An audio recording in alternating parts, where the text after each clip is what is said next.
Yeah, look, I think first and foremost, RCB bowled really well. I think Mohammad Siraj bowled excellent lines and lengths, and I think he was able to present the seam and asked a few questions of us, questions which in the past we've probably answered better than we did tonight. I guess before the game we talked about wanting to show some strong intent with our batting, especially at the top of the order, and unfortunately tonight, if anything, we probably lacked intent. So that's something we're going to have to address. I think RCB were very good tonight. We were very poor with bat in hand. You're not going to win too many games from 40 for 6. It was a poor night with the bat, but we've got to bounce back because we've got another game in a few days, and that could be the nature of this tournament as well, with the conditions being slightly challenging at times. Is you got to find a way to still pick yourself up and try and get a result next game, even after a poor one. On that note, did the opening bowling combination of Chris Morris and Mohammad Siraj take you by surprise?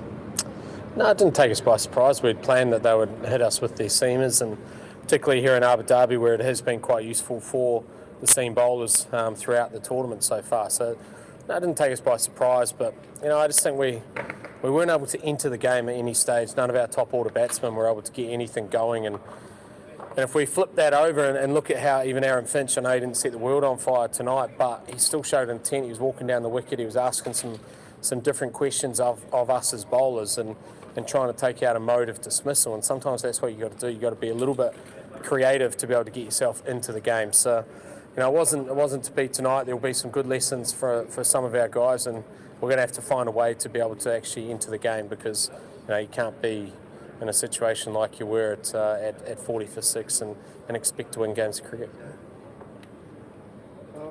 RCB, when they brought in Siraj and he was moving the ball around, what could the batsman do to counter it? You just spoke about Aaron Finch showing intent, but from your side, what could you feel you could have done something to counter a Siraj? Well, there's many things you can do. You can use your crease, you can go laterally, or you can advance or go deeper in your crease. I think there's lots of things you can do. You can try and apply a little bit of pressure somehow, but we weren't able to do any of those tonight, and that's one thing we'll discuss, is how, as batsmen, you're able to enter the game, show strong presence, and to be able to try and turn a little bit of pressure back on the opposition, particularly in slightly helpful conditions for the seamers. In all honesty, I didn't think there was a lot in the wicket. I think Siraj obviously bowled well, and Morris at times also, but if anything, we were just a little timid in our approach, and that's just a bit frustrating, because we spoke at length before the game about trying to be positive and show some strong intent. So that's something we'll have to address in the next few days.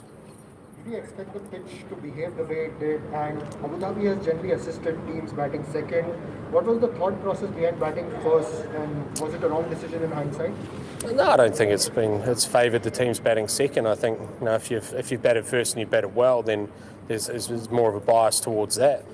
Both captains wanted to bat. Obviously, we won the toss and chose to bat. Virat Kohli mentioned that RCB would have batted if they had won the toss as well, and I think we saw, even at the 10 over mark of their innings, whilst they were chasing a small total of 80 odd, that wasn't exactly free flowing scoring either. If we were able to get ourselves around that 160, I think we would have been incredibly competitive. So, but whatever you choose to do first, you need to do it well. We chose to bat first, and we didn't do it well. Now with that score of 84, but even then going on to defend it, what was the team talk like heading out?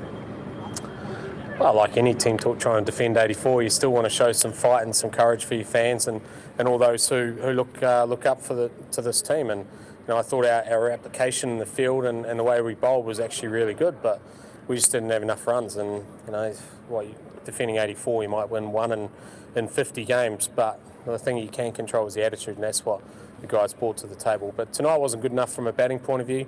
We're going to have to go away, address things, come back in a few days' time and make sure we try and get ourselves back into winning ways. We're still fourth in the tournament, which is very fortunate for us.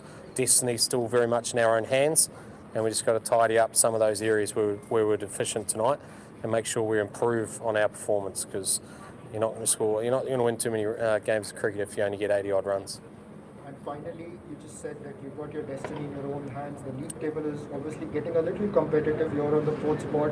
What are the learnings from this game, and there's plans moving forward to seal that berth in the playoffs? Well, you need to ensure that you put up a competitive total first and foremost if you bat first, and if you bowl first, then you've got to make sure that you execute your plans and you're able to restrict them to a total. And for us, it's about maintaining belief. I've said all the way along, as long as our morale stays high and our belief within the dressing room stays high, then we have the talent within our setup and the intelligence and the quality of player to be able to be there deep in the tournament.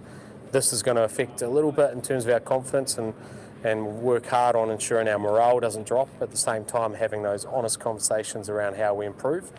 But I still firmly believe that we have a side which can be there later on in the tournament come finals time. We just need to improve slightly. Guys, thank you so much and all the best. Thank you.